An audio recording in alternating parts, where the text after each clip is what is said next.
This is the February 3rd, 2022 meeting of the Rockport Planning Board. All planning board members are in attendance. As always, we start our meeting with the public comment period, which we will tonight. However, I just want to make something pretty clear. We had two public hearings last week on the proposed zoning changes. One for one section one day and one for the others the other day. And we got a lot of comments and some good comments. Those public hearings were closed.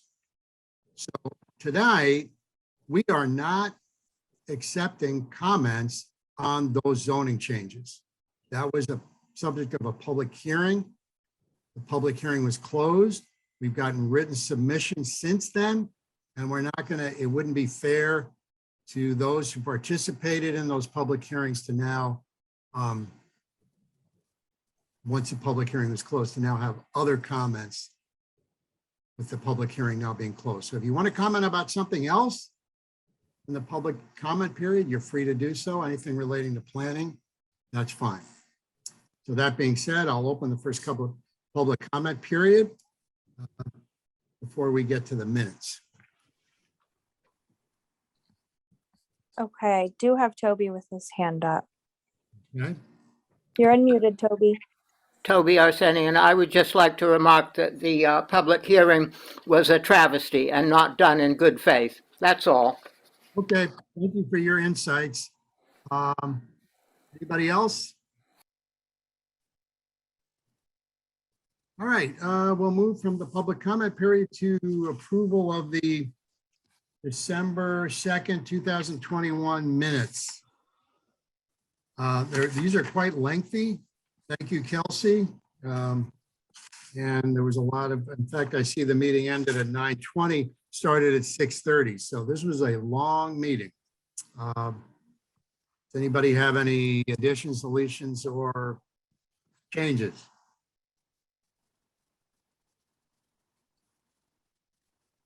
No. Fantastic. Okay. It was a good trip down memory lane. Yeah.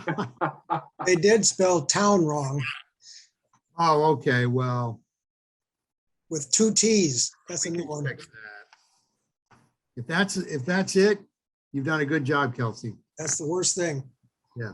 All right. So motion to approve the December 2nd, 2021 minutes. I'll move. Who made that Second. motion? Tom made the motion. Second, Second, seconded by Peter. Roll call vote. Denise, Aye. Harry, aye. Tom. Aye. Peter. Aye. And I'll vote to approve. Minutes approved 5-0. We got right through that. Okay, next item on the agenda. And this is the meat of the meeting, obviously. Discussion of further changes to bylaws resulting from public hearing. Just a little bit of background here. You know, we had 2 days of public hearings. We had comments on both days. I submitted some summaries of what I had for notes from people's comments.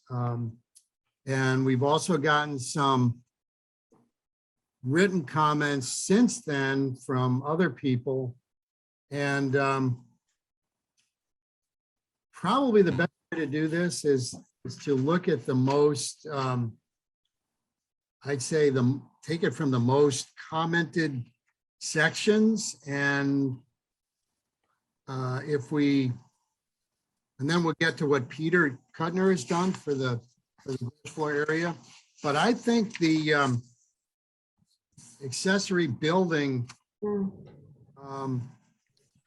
accessory, not building, accessory dwelling, yeah, dwellings have gotten probably, when I looked at my notes, that was like 90% of what people talked about. And some of the comments were, were repeat among several people. So this would be to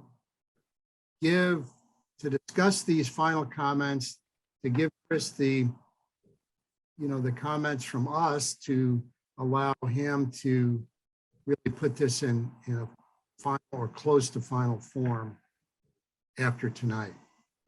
And then, that will be throughout. So I thought we should start with this because the accessory dwelling units, because that was the most commented on. Maybe it's the most important too. I don't know. But,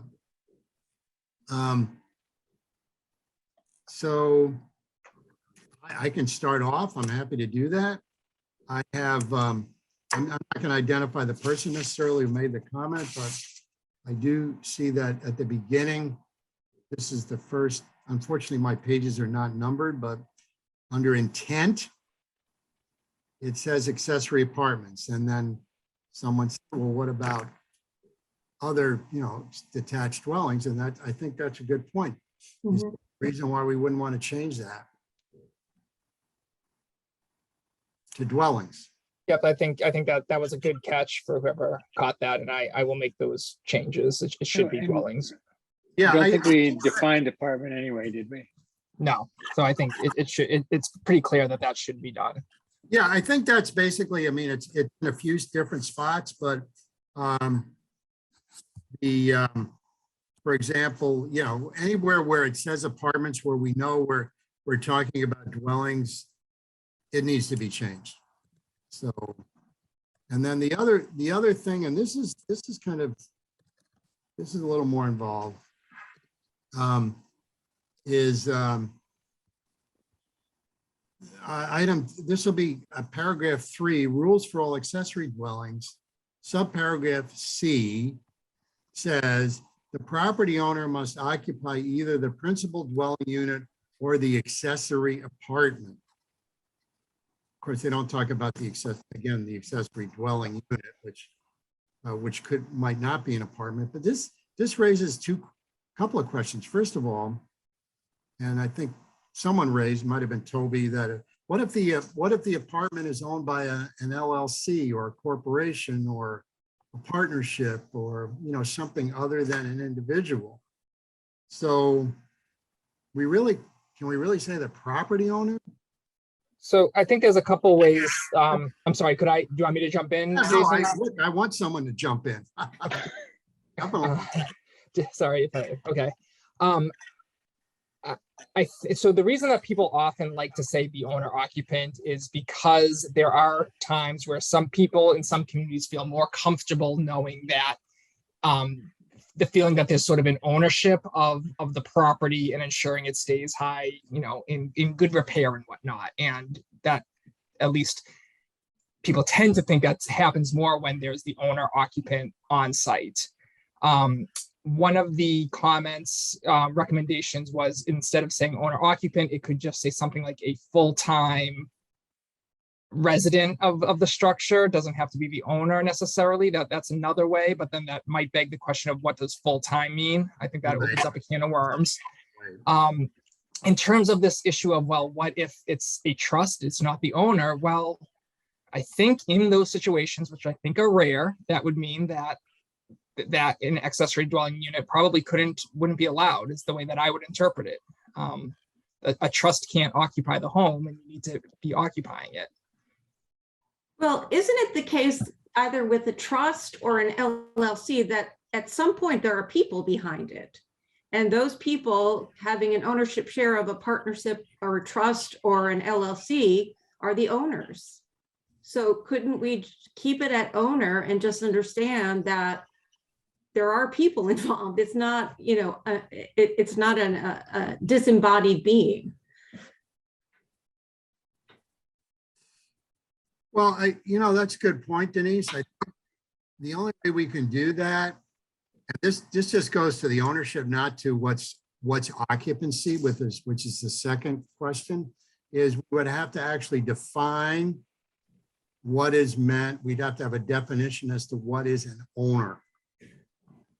Like who can be an owner? And either you go to where Chris says, look, we're not going to allow accessory dwelling units if the owner is not a natural person, meaning, like somebody by the name, as opposed to a corporation or an LLC or a partnership, then they just can't have an accessory dwelling unit, which is, you know, that's one solution. The other solution is that we define the owner as, you know, could be an LLC, partnership, et cetera, and that the occupancy of the building must be someone who is either an officer of the corporation or a member of the LLC or a member of the partnership. But boy, that gets really complicated. It really does. And, Well, you know, would it be helpful to refer to a real life example that occurred recently before the ZBA? yeah, of course. So, you know, normally I would say that an LLC would be something more related commercial, maybe even a little bit more temporary. But in this particular case, a couple here in town who've lived here a while, there's an LLC that owns the real estate, but they went before the ZBA for, I think, a special permit. And it was granted, but the way the application was completed, clearly the owner was the LLC, but the occupants were the presumably the interested parties in the LLC. So it doesn't appear often. You're more likely to see nominee trusts, but I don't know that we can exclude an LLC. It's just got to be clearly defined. Yeah, I mean, we had an LLC example a couple of months ago with the property on Beach Street. Right. Yep. Well, and the only way to do that would be to, I mean, you know, you could really go crazy here and say, well, what if the LLC then leases the property to somebody else? And, you know, you could really come up with every single permutation possible. But isn't our goal just to get full-time residents? The requirement that there be a That's full-time a good resident. point. Let's think about what, well, the goal is to get a full-time resident, but also somebody who's got some, you know, kind of ownership connection to the property. Yeah. I mean, we don't want a tenant in the principal residence and then a tenant in the ADU, do we? No, I think that runs contrary to what we're trying to do. Yep. Yeah. So it would, if everyone is thinking that, okay, we want to allow, you know, these other forms of ownership other than, you know, regular or natural, they call it natural person, as opposed to a corporate person or whatever, then we need to say an owner can be, but the if the property is owned by an LLC or corporation or whatever, then the occupant has to have a direct ownership relationship with that entity. That works for me. I mean, that's the only way to say it, really. Chris, what do Would you need that think? to be blessed by town council? Yeah, I mean, that would be, I could do that. I mean, I've seen it before. Okay. For example, when we did the Denise raised the Beach Street property, well, what we did there is what I made sure of is that the application or that LLC was signed by someone who is a member of the LLC. It wasn't some, you know, it had some name there at the beginning. I didn't know who the heck this guy was. You know, he could have been the janitor. And you just need to have somebody who you can hold accountable if things don't go right. Who do you hold accountable? And it has to be someone who's a member. So yeah, certainly run it by council, but you know, that's. Jason, Yeah, when property transfers ownership, there has to be some person's signature on it. Could that be the basis? no, well, not really, because, you know, it's, yeah, sure. A member of the LLC, for example, has to sign a transfer document, assuming they do. Of course, if they are the buyer, they might not have to, but they have to sign it. And it seems to me the only way to get beyond the corporate ownership is to say that the person must be in a position of responsibility, so to speak, with this entity. Because that's the only way it's going to be enforceable. Well, I mean, let me just get an idea. So we've got Chris's alternative, which is certainly viable, which is, look, this is an ADU. You can't do it necessarily as of, if you don't own it, you can't do it. I don't think there's any legal prohibition against that. You just have to make a decision. Am I going to own this in my name, or are we going to own it in LLC name? If you want to own it in an LLC name, well, you can't do an ADU. Or you have to get a variance or a special permit. Well, no, it wouldn't go to that, Peter, because that's really, that has to do with the use of the land. This is simply the form of ownership. And that, Chris said that, fine. Or in the unusual case, and I have to say it is unusual, but it does happen, where the property is owned by a corporation or an LLC, we just have to have, more complicated definition, which we can do.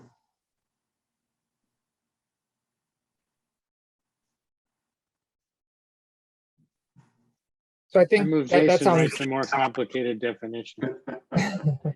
Say that again, Peter? I'm moving Jason writes this more complicated definition. I think he already did. I think so. I I like wrote the it- definition I wrote it in my version. head. I wrote it in my head.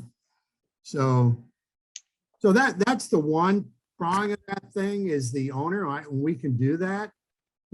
I can't guarantee that, like, we won't find, there's some unintended consequence that we didn't know about, which happens. The other issue is how long, when they say occupy, like, what does that mean? Occupy full time, 10 months, 6 months, 3 months? What about full-time year round? Well, that's an option, sure. could we say something along the lines of principal residence, where you have to pay taxes in Massachusetts, and for Rockport, it's not, you can't be living in Florida for half the year. Yeah, I mean, that principal residence is actually a good term because it's used a lot in the law. This is my principal residence. This is how you either pay taxes or avoid paying taxes when you're going to Florida every year, and from Massachusetts is, well, my principal residence is in Florida, meaning you're there most of the time, but that means you can be away for 6 months out of the year and still, or 5 months out of the year and still have it be your principal residence. Which is, when you think about it, so what? I mean, so if the owner isn't there all the time, the guy in the accessory dwelling unit has a plumbing problem, he calls the owner and he says, hey, I have a plumbing problem. The owner says, okay, I'll get the plumber to come fix it. And he's talking from Florida. Is that bad? Would it be okay for the owner to rent it out while he was in Florida?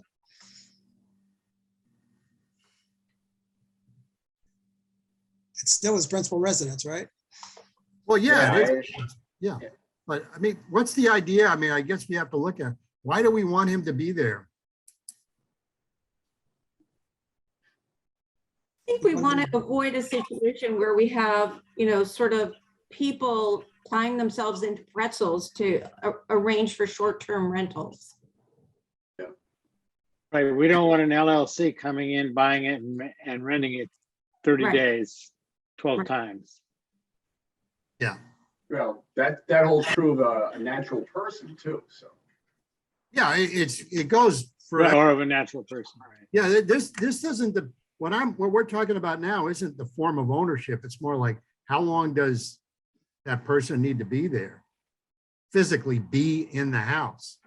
And I'm getting the idea that it's got to be more often than not,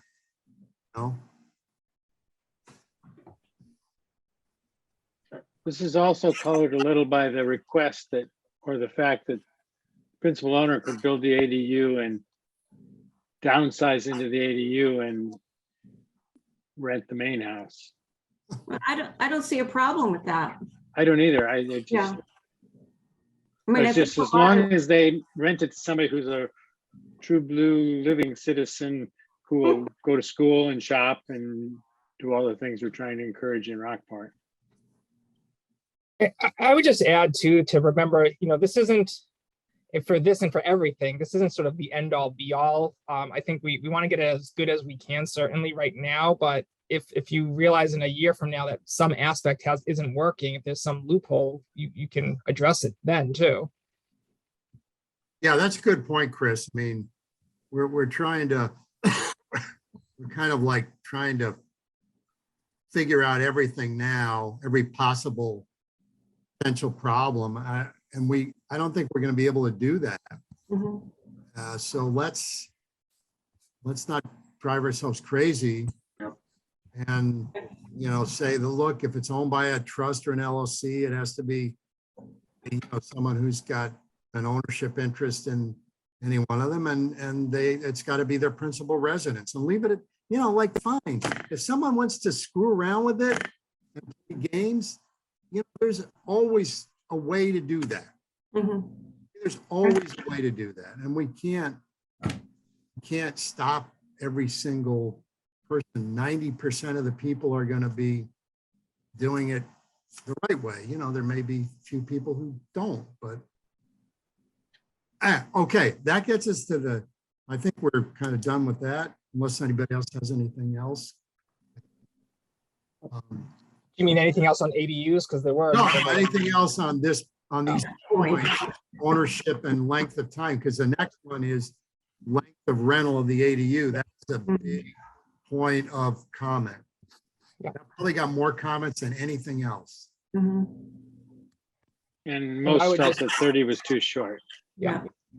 And I think for a place like Rockport, the 30, that makes sense. Your Rockport is unique compared to a lot of other communities where you do have a lot of people using it as a place for vacation. So I agree with 30.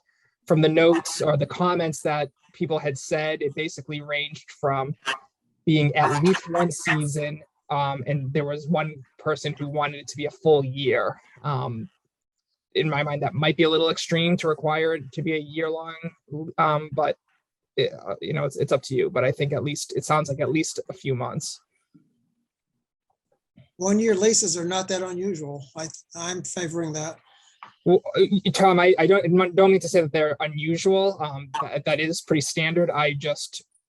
My only concern is that might take away flexibility. What if there's a good reason that somebody wants to rent it for 9 months or 10 months? That's all. But if you all think 1 year it should be, then we can do that. I think somebody made the comment about making sure that it covers at least 2 seasons. So I would be okay with 6 months or more.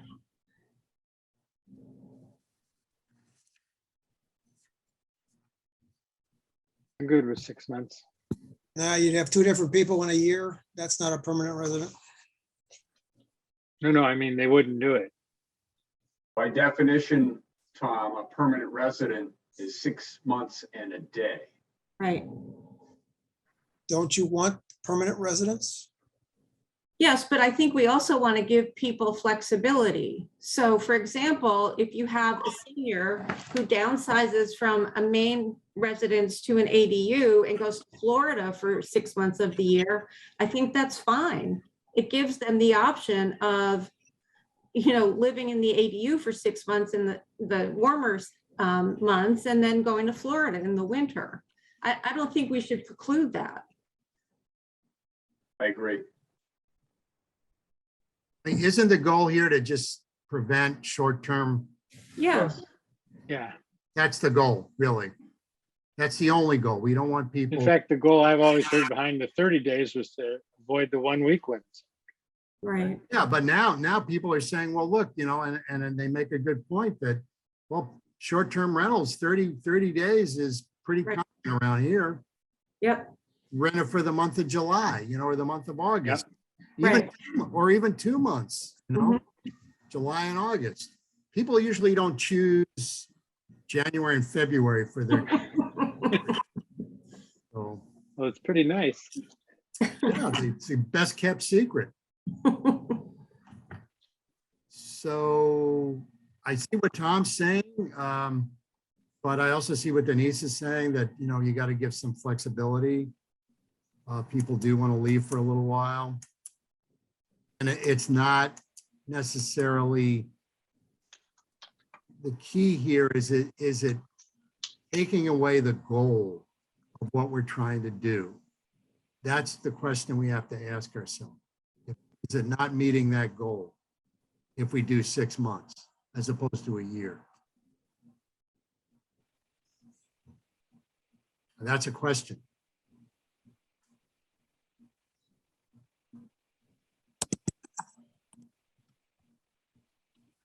I don't think we should extend it beyond 6 months. I think 6 months is reasonable. And I don't think it is contrary to the goals that we're trying to pursue here. I'm reassured by what Chris said, that we have a, you know, we can always fix it when we have Yeah. loopholes, because I'm Yeah. sure somebody's going to game this. And I don't know exactly how, but we'll find Right. out.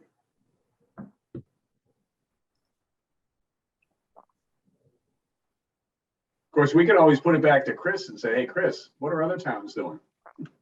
Yeah. Well, other towns are doing shorter than that, but it does, again, as I noted, Rockport is a little bit different. You don't have people in Lincoln necessarily looking to have a vacation home to the Right. same degree as you do in Rockport. So I personally would say that I would vote for the 6, not that I'm voting, but I would suggest 6 months and try that and see if it's an issue, since it sounds like that's what a majority of you all are kind of leaning towards. Well, my feeling is it shouldn't be longer than 6 months. I could actually go shorter, but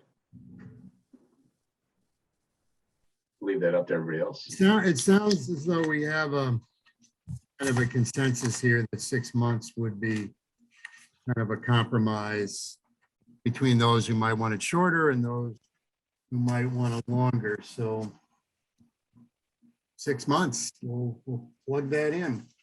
Take out the 30 days.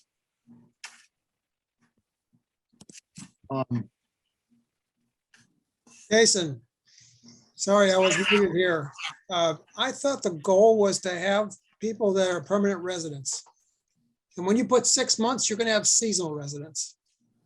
If somebody wants to go to Florida for a few months, that's fine. They could still have a 1-year lease.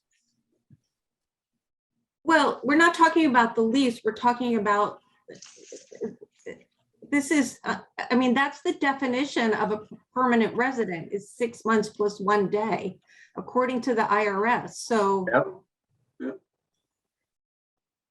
we are looking for permanent residents. That meets that definition. We're just not letting them, when they're not there, rent it to a whole bunch of 1-weekers or 2-weekers or 3-weekers. Or even a 30-dayer, you know. Yeah. Or a 30-dayer now. Someone who's 30. I mean, there's quite a difference between where we started out, Yeah. which was 30 days, to now, you know, 6 times that. I hear what you're saying, Paul, but I mean, Tom, but You can have two lessors during a year if it's a 6 month. So who's the? that's right. But the idea of someone renting it for the winter season only is just, And it's not the whole winter season here. it's like someone renting it from like November through April is just, and then Too leave. short for winter students. What? It's too long for a summer renter and too short for winter students. Yeah. I think that's a good length of time to sort of. Yeah, I mean, look, we kind of have a consensus. I know, Tom, agree, maybe you'll be proven right and we'll have to come back here in a year and change it, but I think the consensus really is 6 months. So Chris, you said other towns are considering, are enacting shorter terms. Are you talking 90 days, 120 days? No, I mean, I've seen 30 days. So that's what I've seen in a few places too. For I will say not every community has been as proactive in trying to really reduce and prohibit the short-term rental issue. So I think that's part of the issue too, that I know Rockport's really feel strongly about that. Well, we're a vacation destination, so Yeah. we have a different set of challenges. Absolutely. Well, we're kind of creating our own problem because we're in favor of ADUs, and a lot of towns are actually still not allowing ADUs, let alone how many days. Well, That's very we're true. not creating a problem. It already exists. The problem exists now. We're Yeah. trying to address it. But we're still encouraging and allowing ADUs, which a lot of towns aren't. You know, at our hearing, we described it as opening up a place where somebody who had an empty nest in a house could move into the ADU and then their house would become available. They would now be competing with seasonal rental. How? And Tom, I think we have a consensus. Can we move on to the next issue? I mean, I think, you know, I understand your points, but it really seems like the rest of the board is not convinced.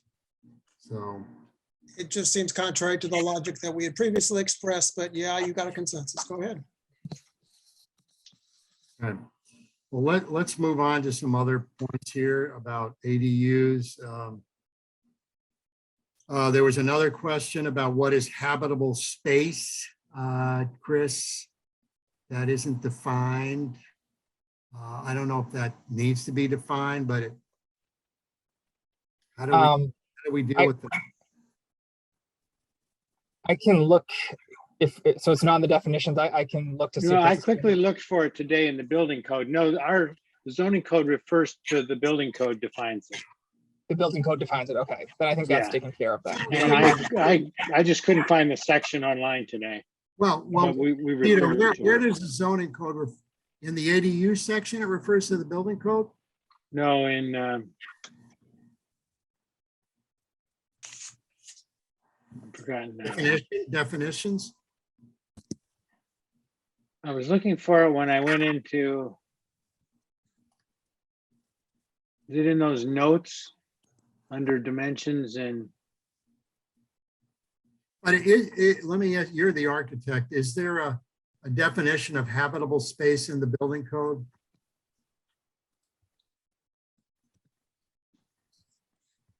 says in note 4 under, in the schedule of areas and dimensions where it defines the attic or the half Are story. you talking about the old version? No, the proposed one is, in the old one, it was in the definitions. In the new one, it's in the notes under the dimensions. Are you talking about your notes? No, I'm talking about when you look at the table of the setbacks and heights, the number of stories at the bottom, it's something like 15 or 16 notes, 1 through, What Whatever. what page are you talking about? I don't have it open now, but it's its own section, the regulations for dimensions. So under the dimensional, when you go to the dimensional table of dimensions, it's Oh, note, area and dimension regulation. yep, it's note 4 underneath the table is what Peter's referring to, Yes. I believe. Yes, Shed dormer? I see that as area and dimension regulations, general requirements is shed dormer. Is that? no, there, you look at the big table that, and then it goes down, and it says setbacks and lot size. It starts with lot size. It's in And the, eventually you get down to height, and it's got notes 3 and 4. And that's what defines the height of a building.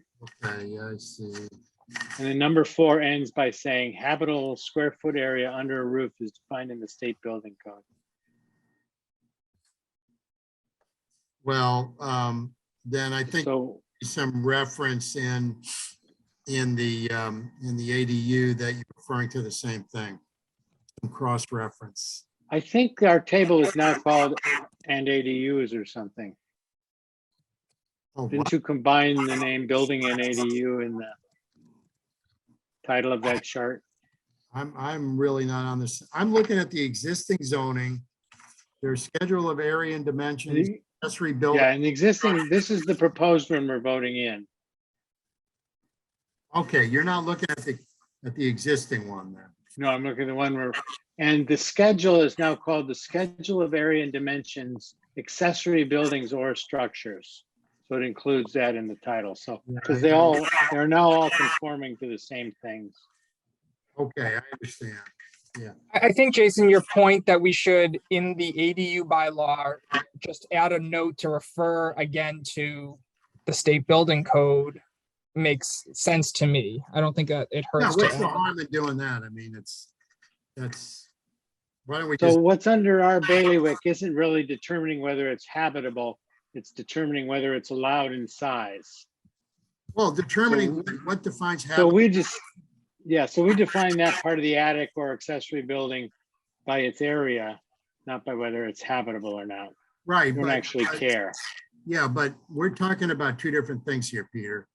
This is talking about habitable space in an ADU, and what I'm getting is that the state building code has a definition of what constitutes habitable space.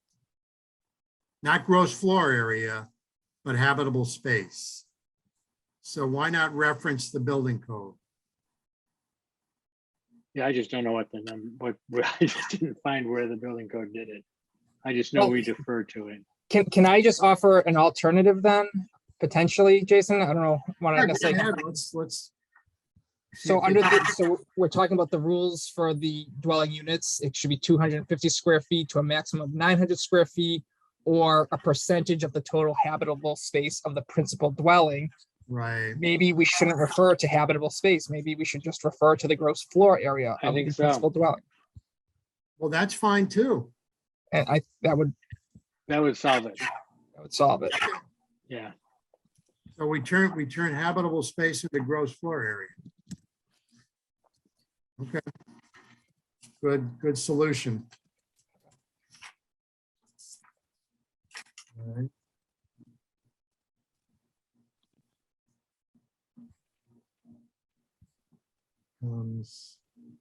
Gross floor area. All right, we're moving right along here.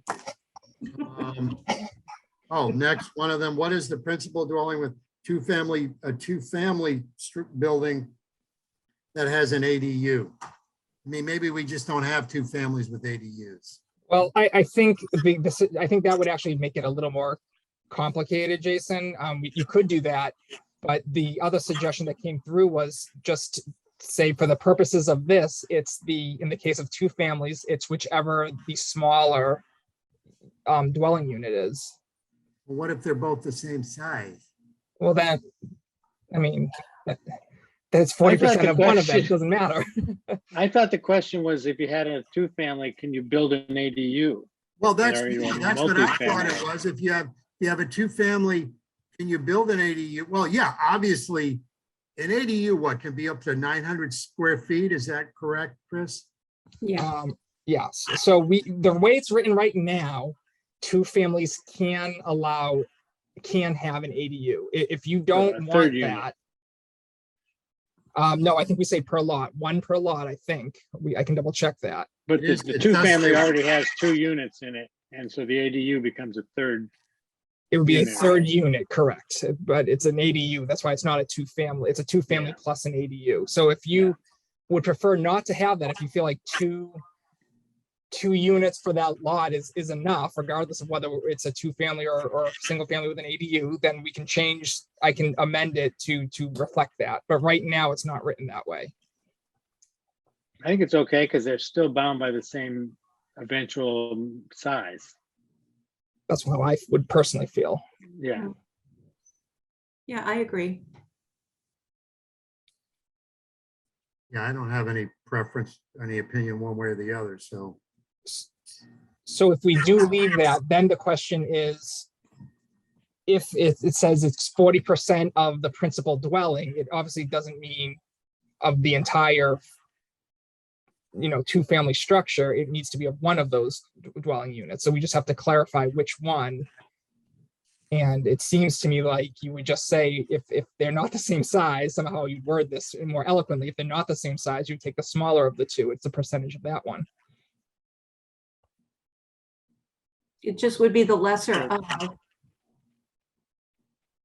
So it would be the size would be the smaller of the, if there's a two-family dwelling, the smaller of those units, right? Is that what we're saying? Correct. Okay. I'm fine with that.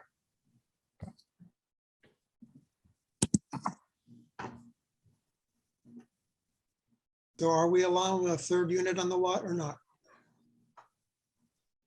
Yes. Are we going to talk about sewer capacity at some point? About what? Sewer capacity, that was a hot topic this week. Well, not yet, Tom. Well, this is related. Well, yeah, but that's going to go down a rabbit hole if we start talking about sewer capacity right now. You know, It's also, I mean, it's an issue, but I think it's outside of our ability to, as we discovered, outside of our ability to manage, right? That's the DPW. Well, we're managing the number of dwellings that are possible in town.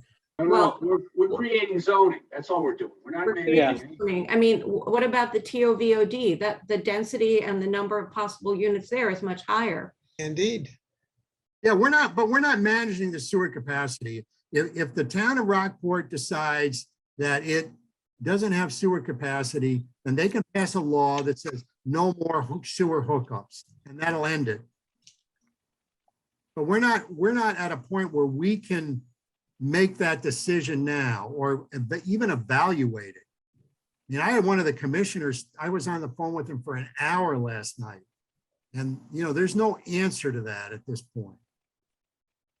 So how can we sit here and say, oh, well, we're going to allow an accessory dwelling unit or not with the two family based on sewer capacity? We can't possibly do that. You can't do it quantitatively, but qualitatively, if you go hog wild. All No, right, don't let me talk. I've had this before. what would you like to see us do, Tom? And I'd like to see you think a little seriously about how many dwelling units you're creating. And then do what? That recognize the situation that we don't have unlimited sewer capacity, and when in doubt, shade toward smaller number of units. Well, how are we going to respond to the DHCD requirements that we are adding units? We just tell them, sorry, we don't have sewer capacity, or another comment was, well, that looks kind of historic, so we can't do it there. I mean, I agree. It takes us down a rabbit hole over something over which we have no control. We are charged with creating zoning. Pure and simple. It's too simple. Well, you know, the other thing is, Tom, the unanswered question is, at the end of the day, we don't know how many ADUs. I mean, these things are 900 square feet max. So they're not like they're going to be, you know, three bedroom houses or anything. They're small. And we don't know, A, how many actually will be, and B, over what period of time. This could be over 5 years, 6 years, and C, how much of the sewer capacity is a 900 square foot, essentially apartment, going to use of the sewer capacity in the town, you know, with one bedroom, let's say. And is that really going to be our focus?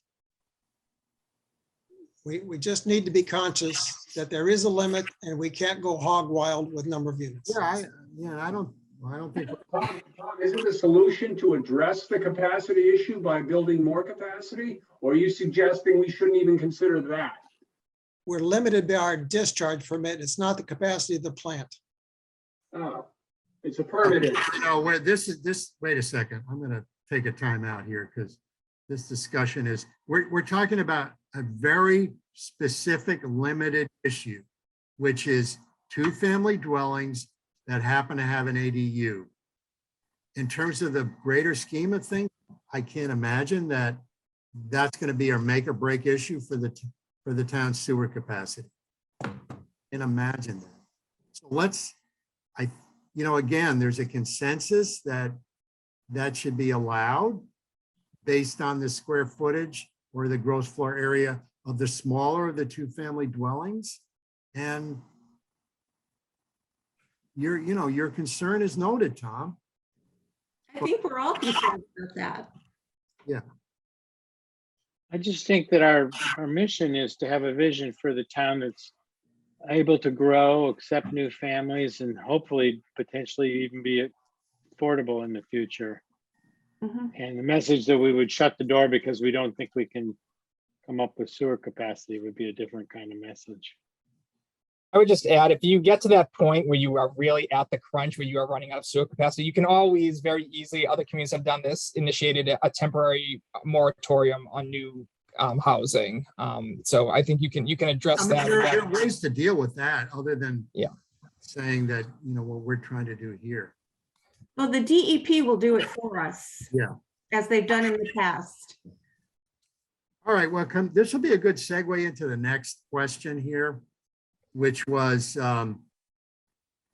should ADUs be allowed in the AA residential district?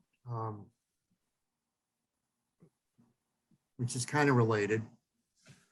That was the concern, was about the sewer, I believe. I think that's a valid concern.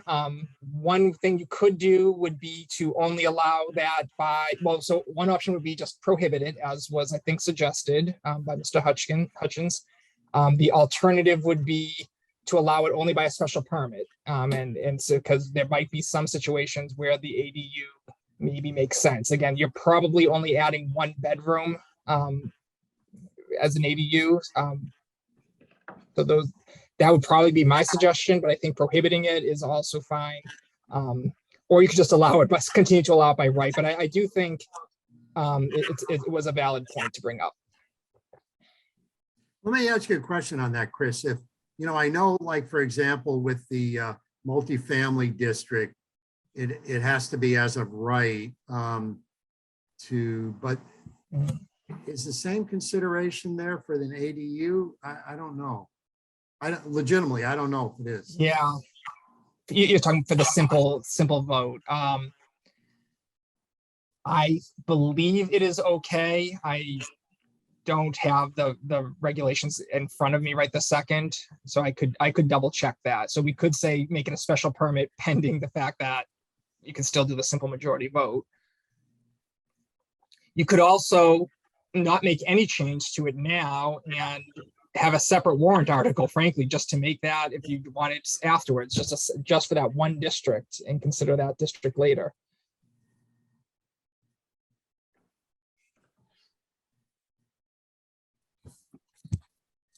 Anybody have thoughts on this? I think we make it by special permit. I don't think we should ban it altogether. But I think allowing it by special permit gives us a break if we need it. If it becomes an issue. I tend to agree with Denise. I think that it's a bit of a control point with a special permit. There are going to be locations in town where it just isn't going to work. And I doubt you would see an application if it's financially or geographically prohibitive. I confirmed while we were speaking that it's still simple majority. So for the special permit, who is the permitting authority? Should be us. Should be, but is it? Well, we'll make it us. I mean, that's, well, just like we've done with some of these other things. All these special permits in these new sections are going to be the planning board. We're not going to touch the GBA's jurisdiction as it stands now, what they have. They got plenty to do. So this will be just for us. And I tend to agree, make it by special permit in the ironically, the AA district probably has, those lots probably have more suited to have an ADU than some of these other places, but At the same time, it could adversely affect density in a way that's not desirable. So yeah, we do it by special permit. Well, Eric's point was that this is about watershed protection, right? Well, I don't think so. I mean, you know, again, an ADU is like 900 square feet if it's separate or it's in someone's house. How that alone could, you know, affect the watershed is, as opposed to like a development with 20 new houses, 20 new 3-bedroom houses. You know, I just don't see that as an issue. And if it were to threaten watershed, we have the special permit where we could just not allow it. So I'm in favor of that.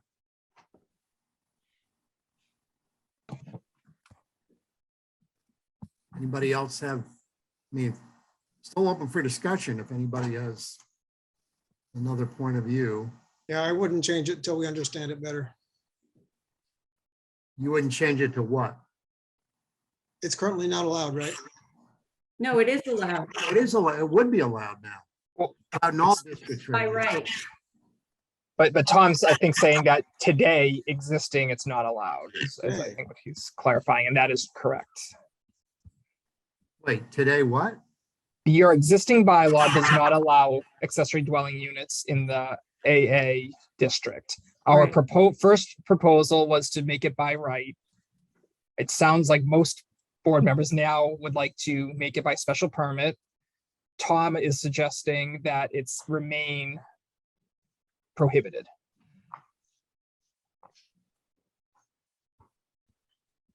I think the control is the special permit. What is special? I'm sort of new to this map. What's special about AA that's different than, I'm a little surprised since it's the biggest parcels in Oh, town. right, it's the biggest lots. So, Exactly. They have the most room. You could put in some of the ones in AA, you could not see the dwelling in it. Mhm. Well, as And they're Eric- not, it's not particularly closer to water. There's an enormous amount of residential and residential A that's closer to the Yeah. protected areas. And Yeah. also, Double A. it kind of reeks of snob zoning, I think. You said it, Denise. Exclude the largest lots in town. It just, Yep. it doesn't Yep. look good to me. I agree. well, right now, folks, accessory dwelling unit is allowed in every district by special permit. Except for downtown where it's just allowed, except for Double A. A, which is not allowed. So let's move in that direction, huh? Like special permit. Right. I would think so.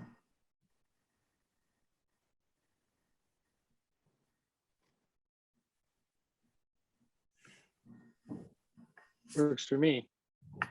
I support that. You know how I feel. Yeah. You're having a rough night, Tom. I'm the ghost of Christmas past, apparently.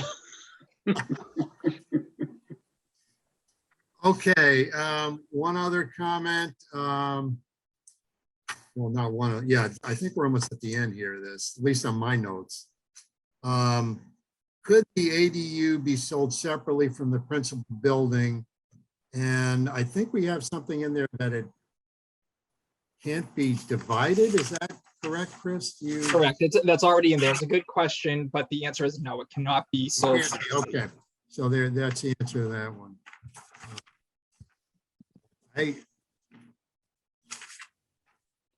That kind of covers my note I had a few other notes to cover. about ADUs at least. That's what I mean. I have a couple other ADU notes that I had captured.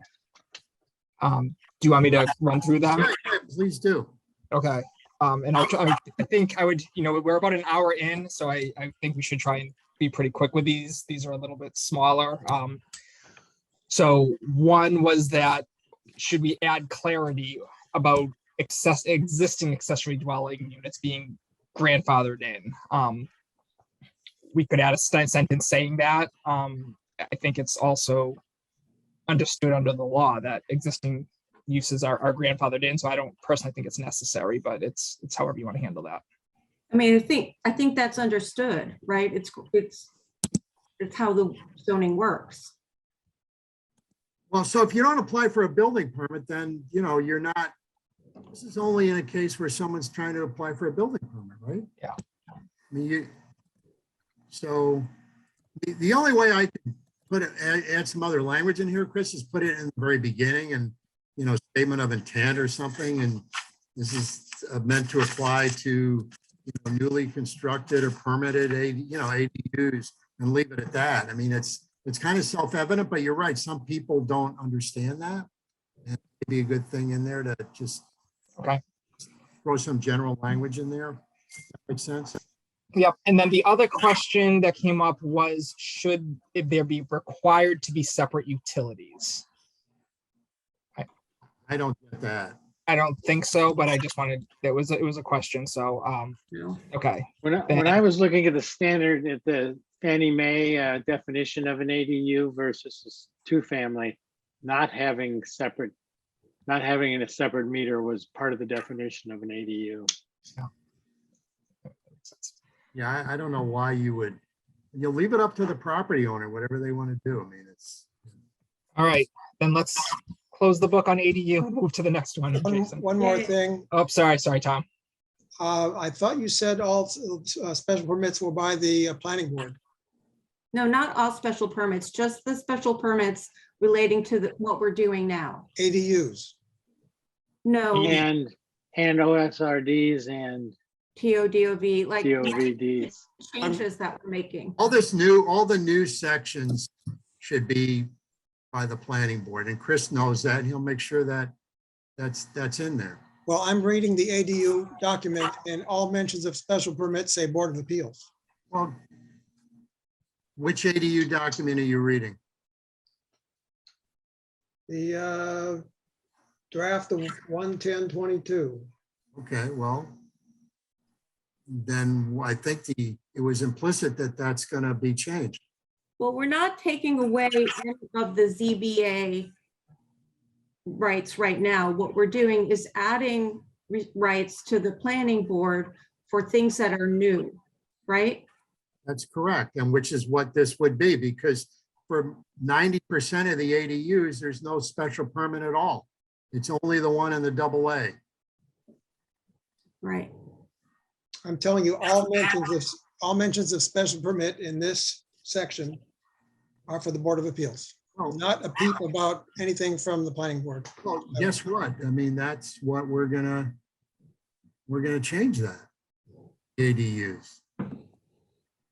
I'm reading the revised version.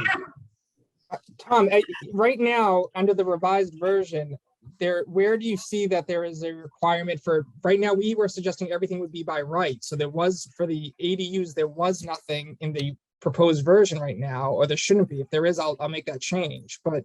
Where is it in the revised, in the current version now? There are Now, 8 or 9 mentions of the special permit. yeah, but it's all as of right, so why would there be mentions of a special permit? Right now, we just decided to make something that was as of right into a special permit use, but all the other ones were as of right. The 8 or 9 things I think you're looking at, Tom, they're in the section that aren't directly related to ADUs. There are dimensional things that exist today. I think that's what you're looking at, but I don't see it anywhere in any of the new text as it relates to the ADUs, but I will do another double check. The only mention of planning board with ADU is stricken out. I don't know, we don't know what you're looking at, but it's not ADUs. It's the document that starts out saying accessory dwelling units. Well, that sounds like it's the full zoning bylaw. Maybe this is something you guys can resolve offline. We don't need to talk about this. Yeah, Tom, send me the text in question and I'll make sure we resolve it, because So, we're looking at something different clearly. yeah, okay. So are we done with ADUs? Yeah. Okay. All right, I can answer one thing very quickly here. The OSRD, the one comment was from Paul Orlando about this case that was represented to him by a lawyer for the town of Manchester that would cast a doubt on whether you could have what we're doing, which is as of right OSRD, but special permit conventional subdivision. That is what our bylaw says, our proposed bylaw. That is what the proposed bylaw, that is what the bylaws of other communities which have been approved by the Attorney General say also. And I read the case that Paul said was the one that was of concern, the legal case. I referred it to town council without giving my own opinion on it. And I got an opinion back from her saying, with long story short is, well, this case really doesn't say that it's conventional by having a conventional subdivision being a special permit and then having a OSRD as of right. This case doesn't say that that's prohibited. And in my mind, it doesn't either. So that together with the fact that the Attorney General's office has reviewed and approved this type of bylaw in the past, and that this case, by the way, was from 2008. We're now in 2022, and we have a mandate from the governor's office saying this is something we should go forward with an OSRD. I can't see how that language is going to prevent us from making the OSRD the as of right option. That's the key. There is an as of right option. It's the OSRD instead of the conventional. So what's wrong with that? The law doesn't say you can't do that. So I'm comfortable. I think town council is, saying, look, there's no precedent to one way or the other on this. And I think we should just keep it and move on, I'm good with that. Chris, did you I find? give a thumbs up. I think that is the right way to go. Yeah, I mean, if someone one of these years wants to challenge it, then we'll get a case on it. But right now, we don't. Exactly. And I think I feel comfortable with it, whatever that means. Anyway, okay, so that's that on that. And There were a couple other OSRD points before you go to another bylaw. Okay. Also, I think maybe if you wanted to communicate that to Paul, just so he has that heads up. I will let him know, absolutely. So one of the questions was in terms of the open space, could we add something about growing food or personal gardens or community gardens? I think that's reasonable and an appropriate use to add. So I can, if you agree with that, I could add that. Well, like what would you say? People have to have their own gardens? No, it's not a have to. They may. It's part of the menu of what could be considered open space. Community gardens is something Oh, that I could see be, what you're saying. So it's like someone, maybe it goes even a little farther, that open space has to allow for that. It can't prohibit it.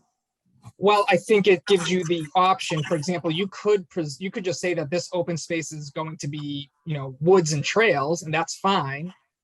But you could also say that open space is now defined as community gardens or, growing small scale food or something like that. Yeah, I think, yeah, that's good. Yeah. okay. And then the other, sorry, was there another comment? The other maybe slightly more, I think, substantive question was this issue which Jamie had raised about should it be, her opinion is it should be a special permit to do an OSRD if it's involving demolition of existing Hmm. homes. I don't think it's an actual problem, but I don't think it's necessarily a bad thing to include either. If this were a problem, I think it would already be happening with your traditional subdivisions, and it's not, but she was concerned about preserving or maintaining homes and adding that additional layer of scrutiny if it's going to involve demolition.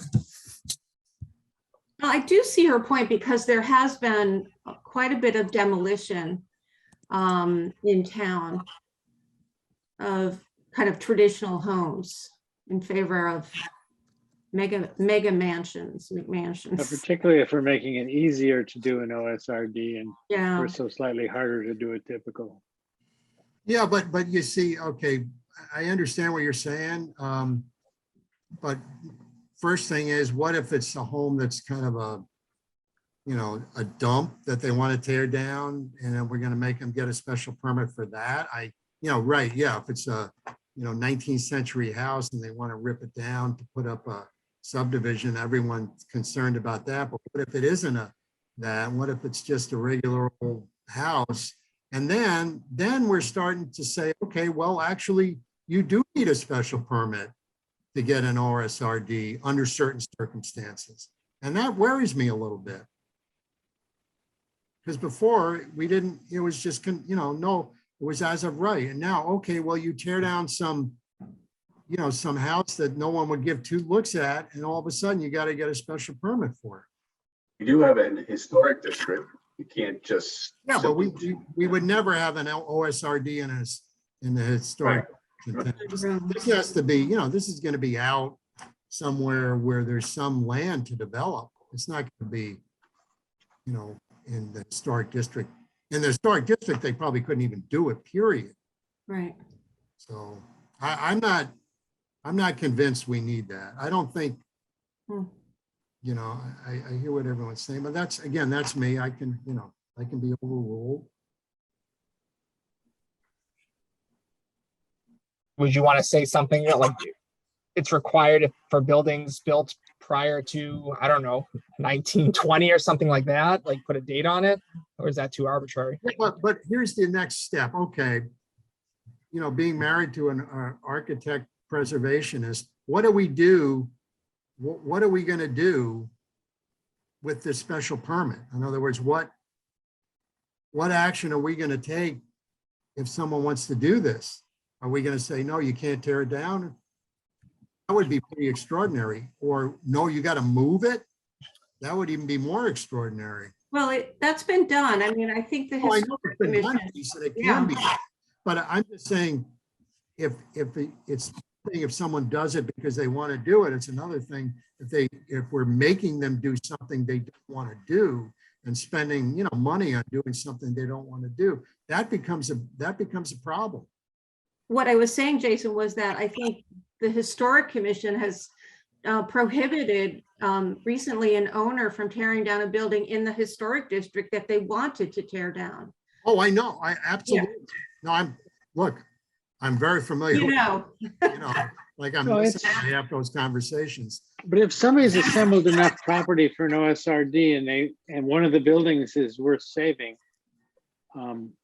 you can incorporate that into your plan. Everything doesn't have to be tear down anew to be to create open space. And if we all agree it's not worth saving, then that's a pretty easy special permit. I also think that there is a kind of standard 50 years as a checkpoint for what you should think twice about tearing down before things get historic designation. So that's not a bad idea either. 50 years would put us in what? 1970? Yeah. I can't imagine anything built in 1970 would be worth, Well, that's our Yankee bias here. Or even 1960. or even 60, or even, it would have to be at least. Watch it, guys. Hey, here's a question. Chris, I don't know how easy this is for you, but I would say, let's see if there's any kind of special permit where where this is something that's done in connection with a subdivision. Fine. Interesting. If I'll that's try and do a something- little scan. Yeah, why don't you find that? Because, you know, if there isn't anything out there, you guys want to be the first, who's going to write this who's going to write this bylaw, you know? It's more, let's just think about it, okay, for just now, because think about if it actually happens, we're the ones who have to evaluate it. We have to make a decision about whether a building is worthy of preserving or not. And then we have to come up with a remedy, and we have to incorporate all that into a bylaw. Let's just think about that for next time. And, you know, And Chris, you'll let us know if you find anything else? yeah, Okay. I'm interested. Yes. Okay, sounds good. All right, that's all I had on the OSRD.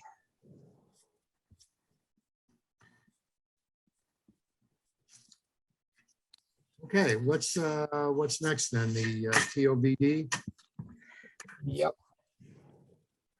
So there was one question that came in from Herm, as you probably all read, that felt that the boundaries of the proposed were too large. Jason, you had asked me to kind of clarify just kind of where we came up with those, sort of adding the properties that were essentially across Railroad Ave. Yes, And it had come up because of, I mean, from the existing land use, those are commercial properties that were included, I believe, or that was the intent, to include existing commercial properties that are lower density today. And so the thought was that it would be appropriate to include them as part of the potential for redevelopment. I think Herm, he had one concern specifically on the building that's on the corner, that's that granite, very attractive granite bank. I think that certainly might make sense to exclude potentially. I would also say, you know, if this is a concern that is going to be widespread from the community, then I might suggest to the board to start small and adopt and pass something. And then you can later on amend and expand the boundaries as needed. You're right now, you're not close to the 50 acres anyway that is required under the Communities Act.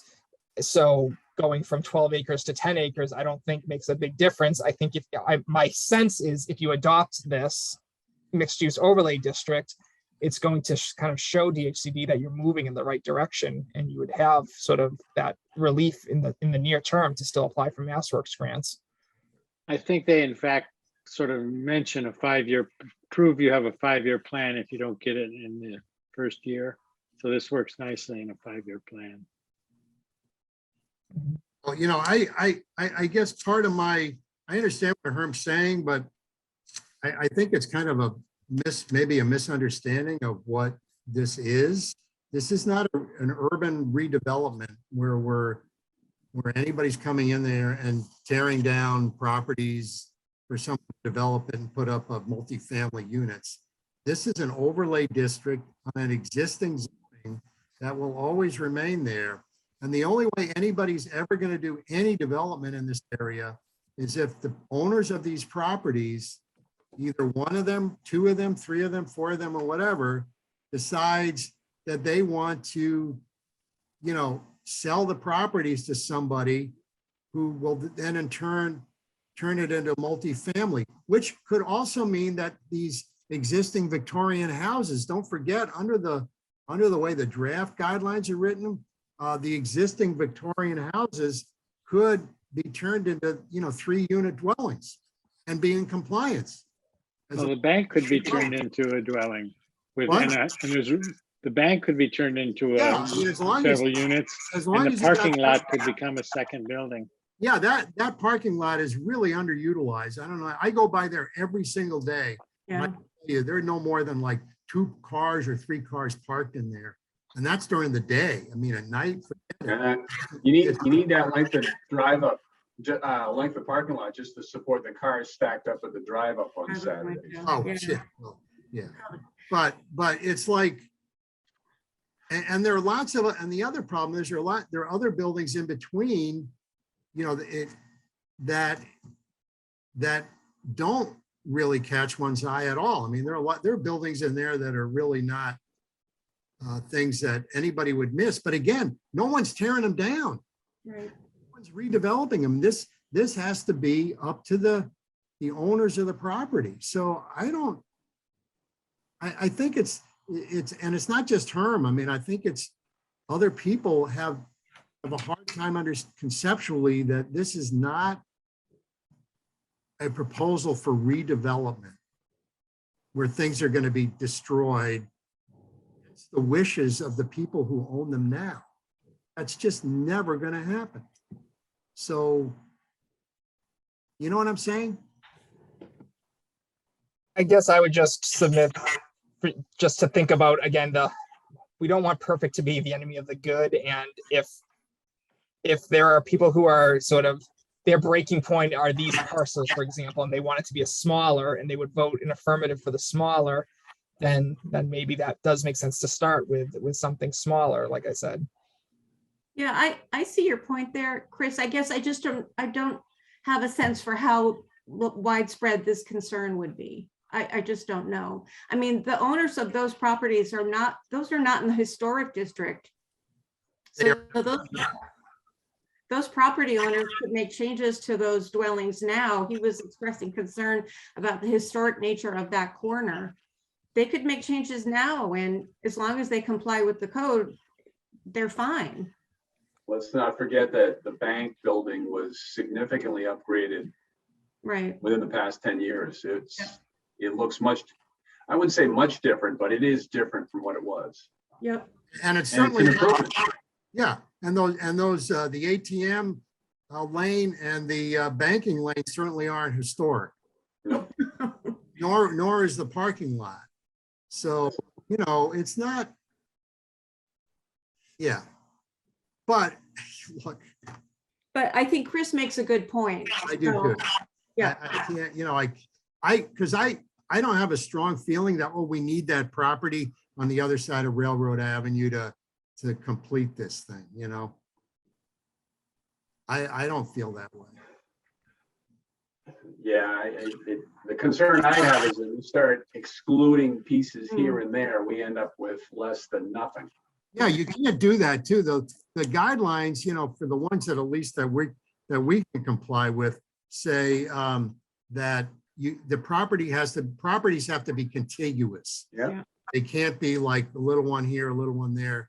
So either we're going to include everything, all the contiguous property on the other side of Railroad Avenue, from the corner there of King Street down to where that auto repair place is, or we're going to exclude it and just limit this, at least for now, to the other side of Railroad Avenue, which, by the way, Herm's memo, I just want to discuss this really briefly. We can't go to the other side of Pools Lane. That's all, that's zone 2, water supply district. We can't. Right. Over there. The line is right on the map, Yeah. There's no way. So anyway,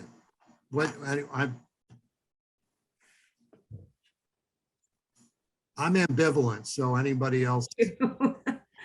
Jason, I think as a practical matter, to do a development on these parcels, you'll need some depth away from the street, and on the side opposite the train station, those parcels don't have any depth, Right. so unlikely to be developed. Yep. That's a good point, Tom. Yep. My first one. No. So, right, okay, so we can just, have GIS redraw the proposed map and take it out of there. The stuff on the other side of would be the east side of Railroad? Well, no, I think, Tom, what you're saying is we keep it as is, no? Isn't that what you were saying? Because it's not likely they're going to be developed. It's They don't kind of have- moot. I don't know. Right. They don't have room to do it. Oh, so you're saying keep it, Don't worry about it. Yes. don't worry about it? I'm not worried about it. But I guess I just want to go back. If it's not going to be developed because of Tom's point, then why not take it out Not leave it to out. Yeah, to hopefully gain some more supporters? yep, okay. It should help with the support that it'll give us fewer acres if that matters with the state.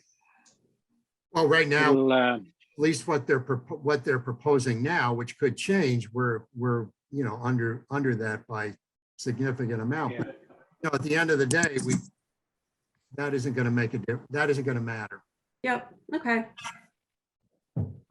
So then, Jason, you'll take the lead on working with your GIS to amend it. That'll be an easy change, Yeah. just go Yeah. back. to, So there were Because we haven't seen the beginning of the Save the Institute for Savings campaign yet, so. Yeah, They have There were- deep pockets. there were a few other there weren't too many TOD columns, but there were a few other ones. Do you want me to run through those? Because I think there are things that we can pretty easily add. At least one of them, two of them. Should I go forward, Jason? Yeah, go ahead, go ahead, Chris. Okay, so one was there was this concern about runoff with the future development and wanting that this new future development from this district to be a gain basically from the environmental standpoint, and that it should be essentially proven that the future development will result in a net improvement of runoff. And I think we could add that. I think that that's a reasonable Well, thing. look, that's kind of like, it's funny someone would be concerned about runoff about a development when what's there was probably the worst example of stormwater management on the planet. You're right, Jason. You know? And that was the point, that it should be shown that what's there today is terrible, of course, but what's going to result won't be the same. It will be better. I think it certainly will be, and I think they just want that.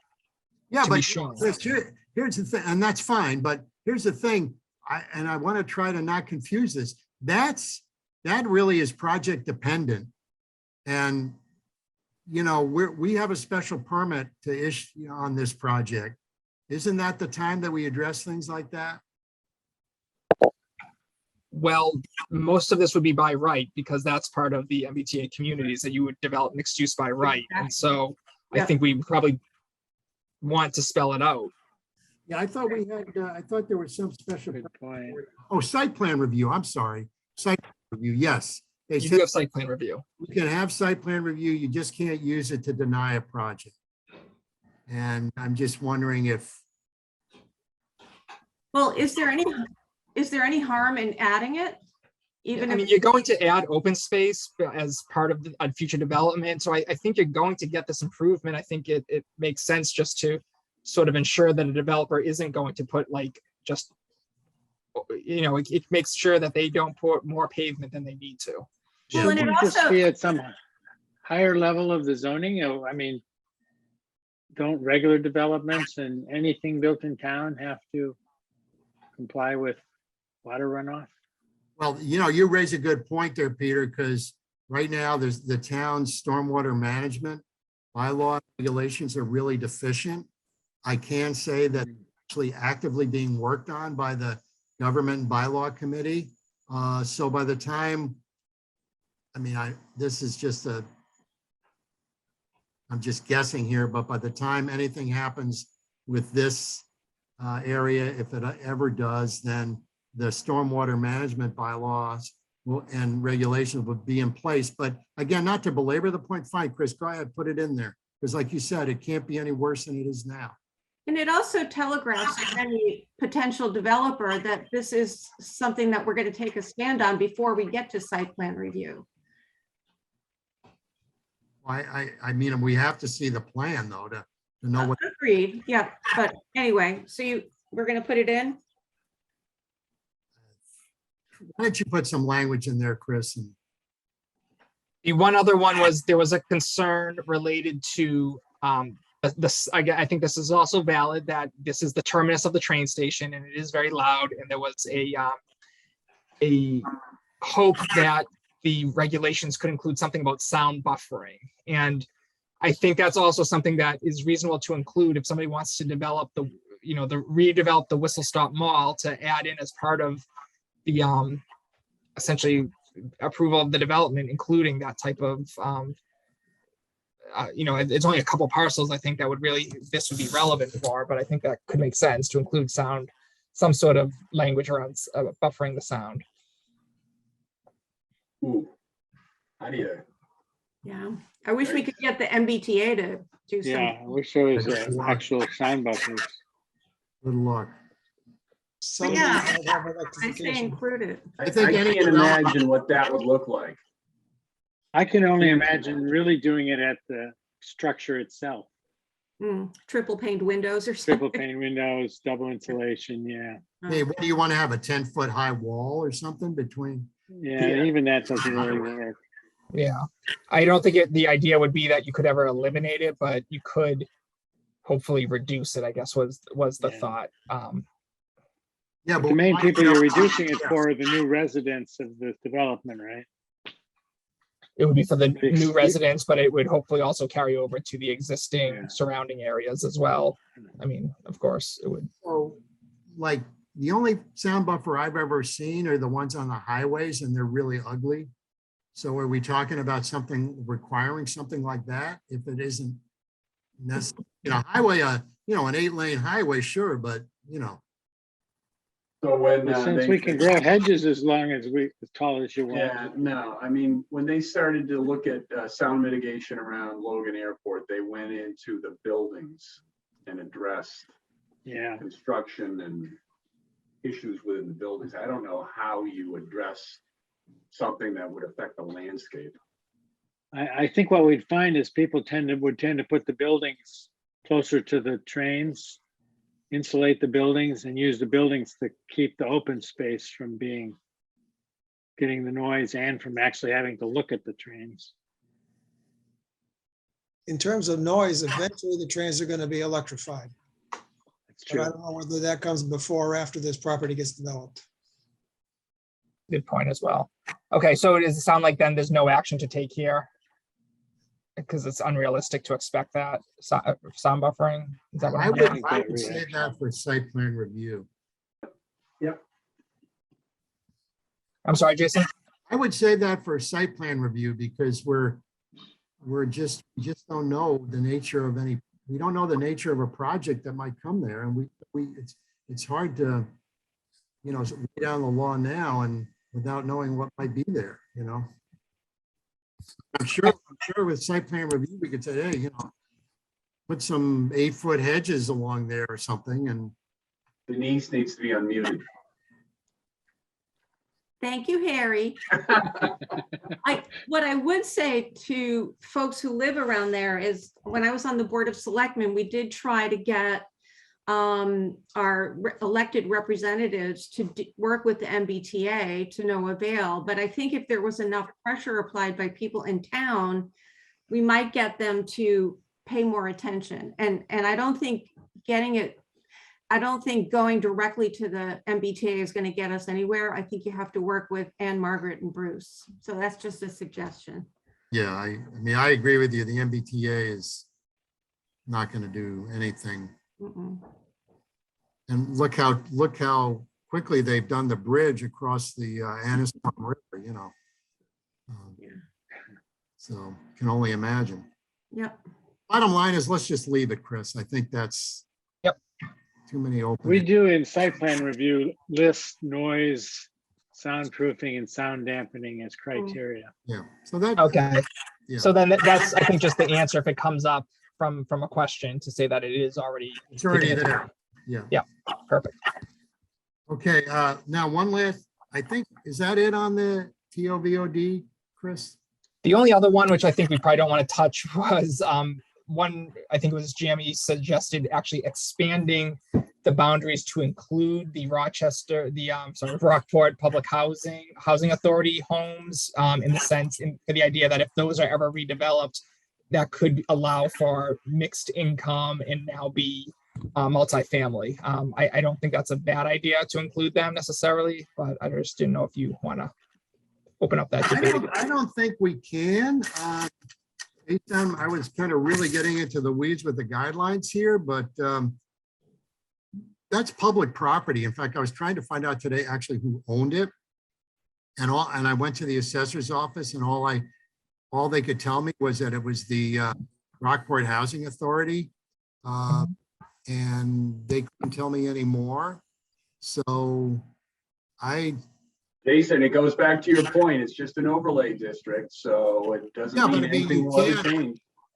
right, but if it's a municipal owned property, I guess it would be like, what's the point? You know, I guess we could, Well, municipal owned properties still need to comply with zoning. And so I guess the idea would be, so in, for example, here in Charlestown, we have a large public housing development that's undergoing a big redevelopment about to start, that is going to be mixed income with private development as part of the public housing development.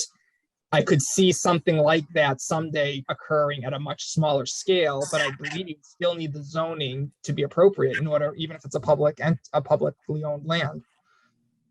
So Chris, are you saying that currently, if they decided they wanted to raise it under the current zoning, they're kind of limited in terms of what they'd be able to do there? They wouldn't be able to increase the density consistent with our new zoning district, or overlay, I should say. If it's not part of my understanding is, even if it's a publicly owned land, you still have to comply with whatever the existing zoning is. So, they could get a variance, for example, and I don't know how that housing was built, and they could do that again. But I don't think that by right, they could do whatever we're suggesting is be allowed here, under the overlay district. yeah, I think that's a good point. Because the underlying zoning for that, the housing there is residential district. Right. Obviously it isn't. I mean, this is, multifamily housing, which would not be allowed under that zoning. So in a way, to your point, that putting that in the overlay district is actually probably a good thing, because it would allow the same type of construction to be built later. Right. And how much more acreage would it give us? Not a whole lot. Not a lot. Okay.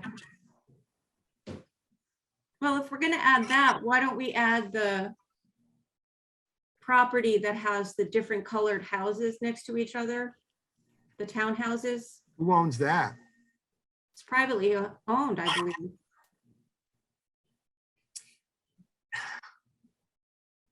Now I'm starting to get a little worried about the district and to areas that weren't shown on the map when we had the public hearing. Yeah, no, I hear your point. Yep. Maybe that's for wave 2. I think that makes sense too. Yeah, when this is a wild success, we can come back and then everyone will be cheering and be very happy. I can see it now. Yeah. I think if we did that, we definitely have to have a new public hearing, because it would be covering areas that were not covered,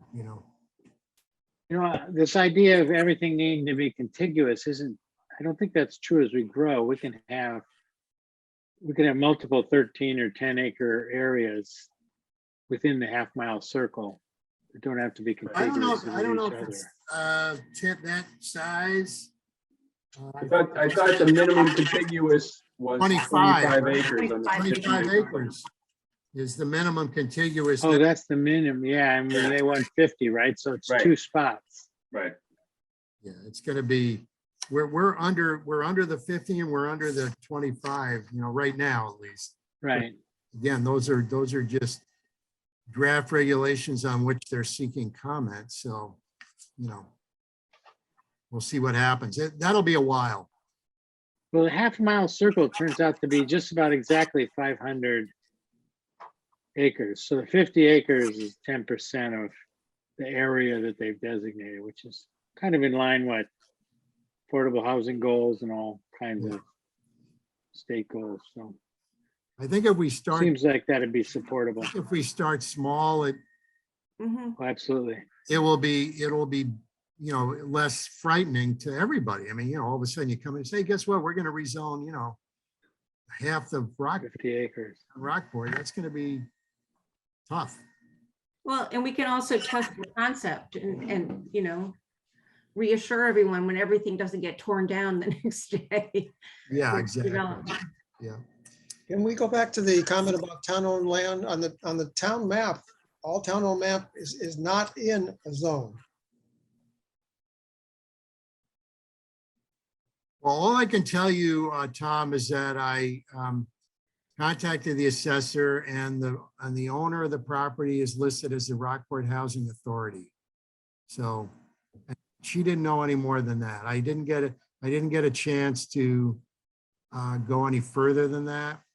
But it's kind of academic at this point because I think decided we don't want to expand to an area that was not shown on the zoning map, on the proposed map when we had our public hearing, because then we're going to have another public hearing. So it's a moot point for now, and we're deferring it. Okay, Can we, if we're done with all that, Chris, can we move quickly to the gross floor area? Yeah. As I was telling Peter,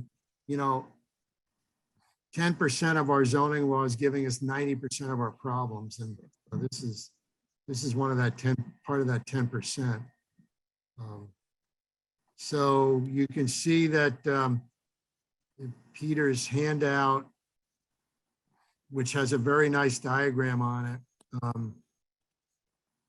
talks about, rewrite of the gross floor area. And why don't you talk about it, Peter? I shouldn't be talking about it. Go ahead. Yeah, so in the gross floor area, the questions that came up, just sort of walking through the definition at the beginning. One was where you measure it. There were some questions about where you measure it. I think it was a little unclear, and it's the way it's referred to the inside the exterior walls. So the point was you measure from the outside of the exterior wall. So I've added that in. There was another question about the attics. If the eave of the attic, if the roof rafters sit right on the exterior wall of the ceiling of the second floor, there's no really wall there, but it's the implied wall of the floor below that's the outside limits. So that was added. The list of what needs to be included in the area calculation used to have stairs, hallways, closets. I added elevator shafts, on-grade garages, lofts, and mezzanine, just from a text in other codes. And then we clarified from the last one that subsurface basements are excluded and attic space with a ceiling height of no more than 7 feet is also excluded. So we used the phrase excluded twice so that there wasn't the confusion from before. Then I also added a clause about balconies and roof deck are not included unless they have walls above handrail height. And then the same exclusion at the end is required for that we use all the areas for site plan review. That's the single exception. And then the diagram, it just seemed like if we could just gray in those areas under 7 feet in the eaves, it would be clearer to people that what was included in it, and what was not included. I added on the little handout a thing about height, and Jason and I had talked about this. This is just clear for the most simple basic thing. Toby had brought up the fact that a lot of slope sites in town wind up with partially or fully exposed basements on one side. We refer to the average elevation here. So if in fact somebody's house is 6 or 8 feet higher on the downside of the hill, technically they have to be 6 or 8 feet lower on the upside of the hill. And so the average takes that out. Conventional practice is usually to take elevations at the existing. You're not allowed to go build up your site ahead of time either. You take elevations at the 4 corners or however many corners you have and average them. And that's the baseline you use for your house. So unless someone's gotten permission, it's built in. What our code does say, and it's in the notes, is that the planning board and the building inspector will agree on the technique to be used to measure the height. So if it's in contention, it's meant to be brought to the planning board by the building inspector. That there's Yeah, an I don't issue think that's a with height. workable provision. Where is that? I don't know, I think it was in the 2013 one as well. So it's been Yeah, around. for The quite some idea time. that your height will be defined by a new agreement every time between the planning board and the building inspector, that doesn't seem like anybody really has fair notice of what it's gonna be if every time they have to get together and, have a powwow about, what's the appropriate height. So I thought we were gonna refer to the building code, Peter. No, it turns out the building code just did the habitable area, not the height. Oh, it didn't, okay. Well, So this is a 1999 definition. Says the methodology for determining the elevation of a lot grade prior to site preparation shall be published by the building inspector in consultation with the planning board. For each determination, the building inspector shall state the reasons for choosing the methodology. So I Yeah, haven't had a that's chance to talk really to Paul, but I don't know if really he's got a strange. methodology. yeah, that's like, that does not make any sense to have that, Yeah. And what if he doesn't consult with us? I mean, what are we gonna do? It's like, it's silly. Yeah. So where does that fit in? I mean, you redefine gross floor area. You have that on the second page of your handout. Included some things that were brought up at the public hearing, but the height is a different issue, isn't that? Well, it hasn't seemed to have been it's been this way at least 20 years. Well, I guess Toby pointed out one that had somehow gotten away with it.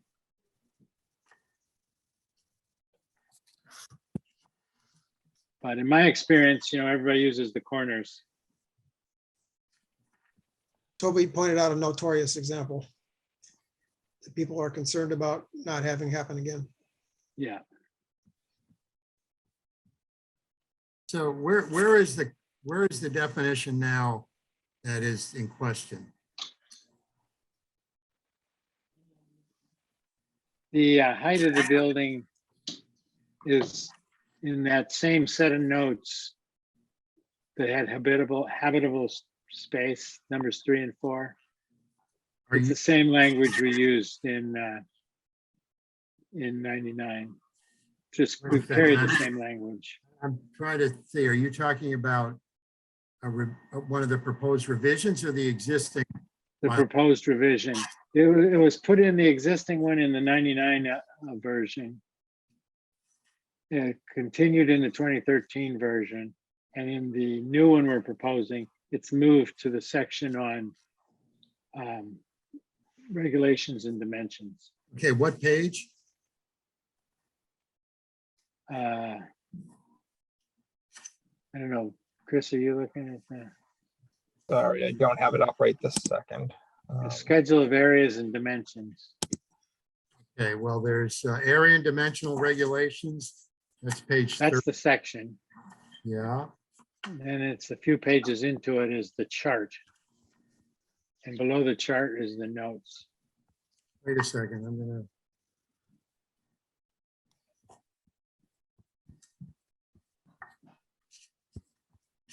Okay, then there's the schedule of area and dimension of Right. structures, right? And then you go down below at 3 and 4.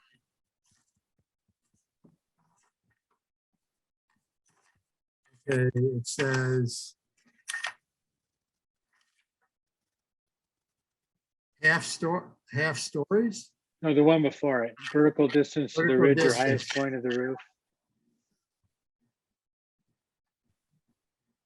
That's your language, Chris. No, yeah, but Well, it's my language from Peter. No, yeah, and you copied it. And it was copied from 1999.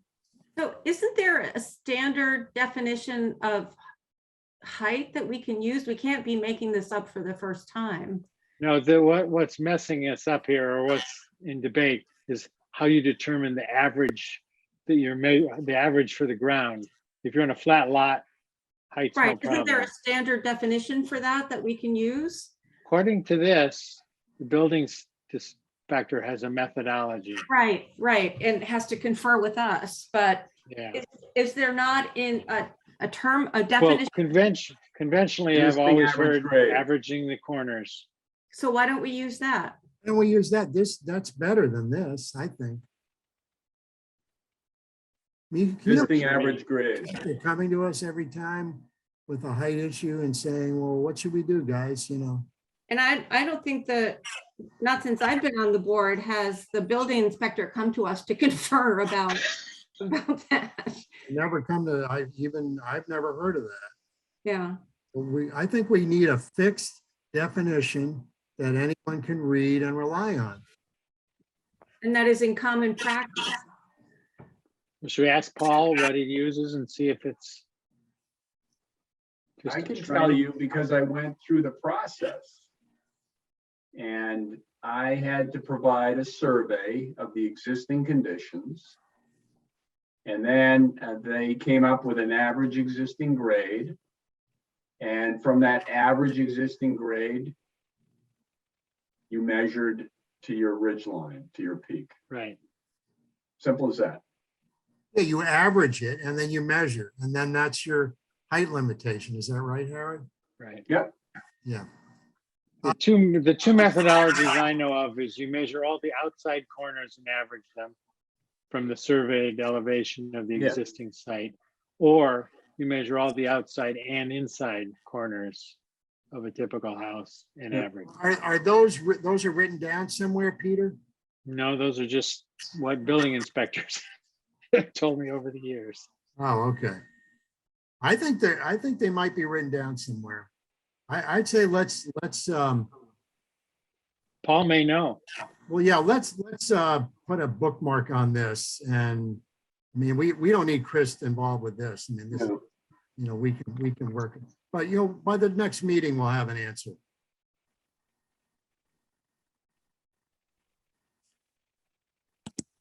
We'll have an answer. Okay,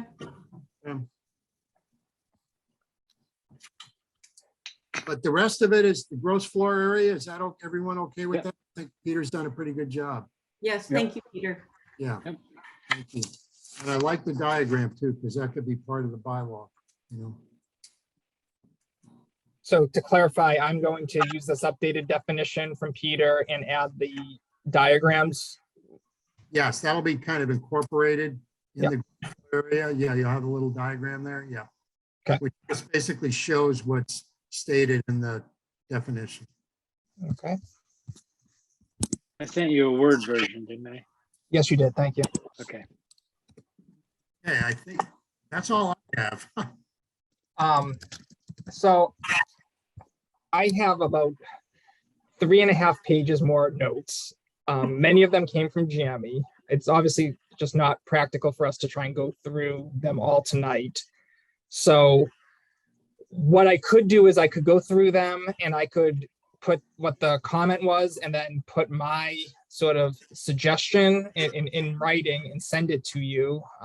And then you can review it hopefully much quicker because you'll already have kind of at least an initial thought that you can read ahead of time for the next planning board meeting, if that makes sense to you.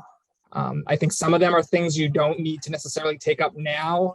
I think there's a lot of good things that you can consider. Again, this is still a living document in the future, but I think there's some things that maybe you do want to make the slight change now, or at least consider changing.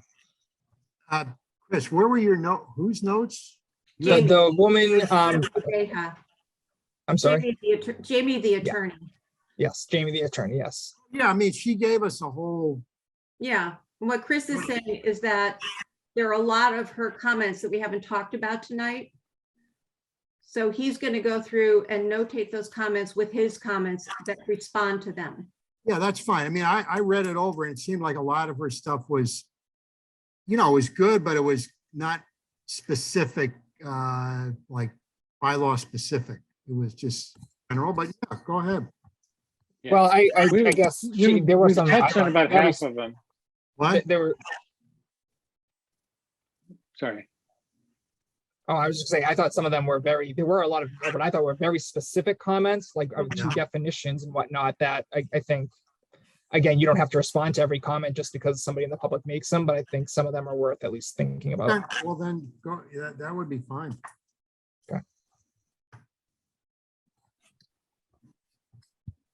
Alrighty. All righty, we're getting there. Jason, What do you want to, obviously you got to do a little of the heavy lifting here by making these changes. I'll take care of the map. You can take care of the other things. We'll take care of the definition of height. But what are your thoughts about our next meeting? Well, I think by the next meeting, we should finish and resolve anything outstanding, and whatever's, if there's to something that's not complete by the next meeting, I think you have to just put a pin in it. When is your next meeting? 2 weeks. 2 weeks from today, so So the 17th. yeah, it'll be the 17th. Yeah, okay. I personally might have a conflict. I have a tentative thing going on right now, so I don't know if 100% if I can attend that meeting, but I think you can relay back to me any of your decisions. If I can't attend, hopefully I can, or maybe Ralph can attend if I'm not sure what his schedule is. When, I guess the other question is, when do you need everything just kind of signed, sealed, and delivered for the warrant articles? I don't know the answer to that, but I'll find that out. Okay.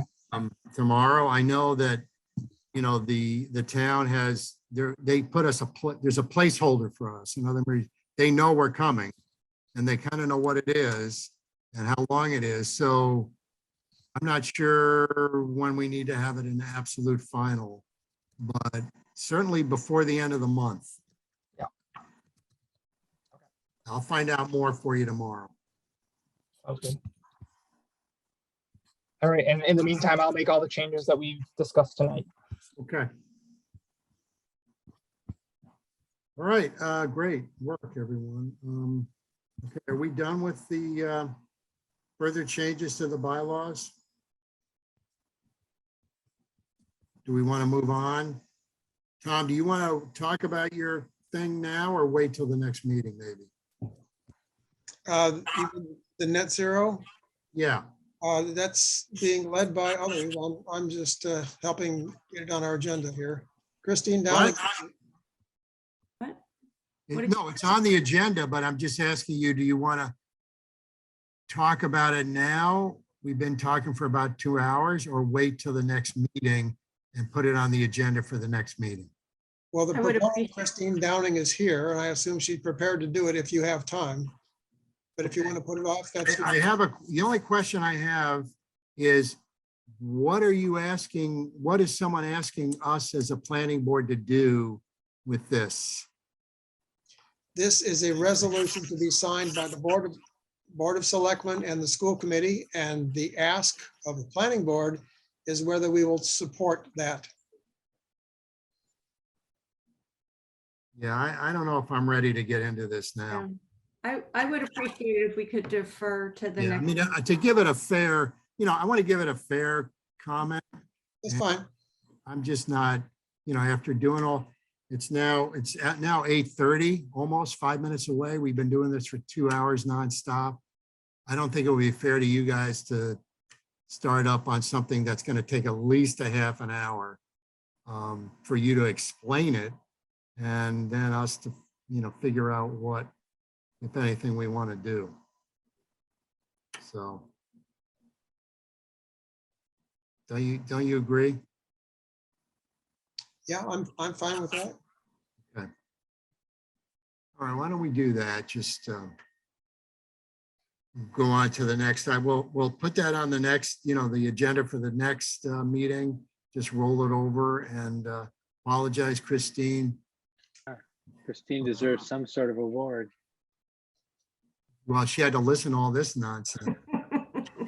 So, It's riveting. yeah. He's thinking And about. not net even zero knowing, not even ADUs. knowing what we're talking about. So, all right, member items. Anybody have a quick member item? I have none. No. Very quick? No? Okay, public comment. Second public comment period. Just want to again say that we're not talking about this, what we've just talked about for 2 hours. We're not going to be talking about that. Is there something else you want to talk about? Yeah, raise your hand or forever hold your peace. At least till the next meeting. Nobody, any hands raised, Kelsey? I don't see any. I'm not seeing any. Okay. There being no public comment during the second public comment period, do I hear a motion to adjourn? So moved. Second, Oh, okay. Got that in stereo. Who moved? Harry moved. Okay. Seconded, Denise. Yes. Roll call vote, Harry, Aye. Denise, Aye. Hi. Peter. Aye. Okay, meeting adjourned. It is now 8:37, 8:29. 38. I have 8:28. I'm sorry. Yeah. So thank you. Thank you all. Thank you, Kelsey. And we'll see you all next 2 weeks from now. 2 weeks. Weeks. Thanks, everybody. Excellent. Good work. Thank you. Bye-bye.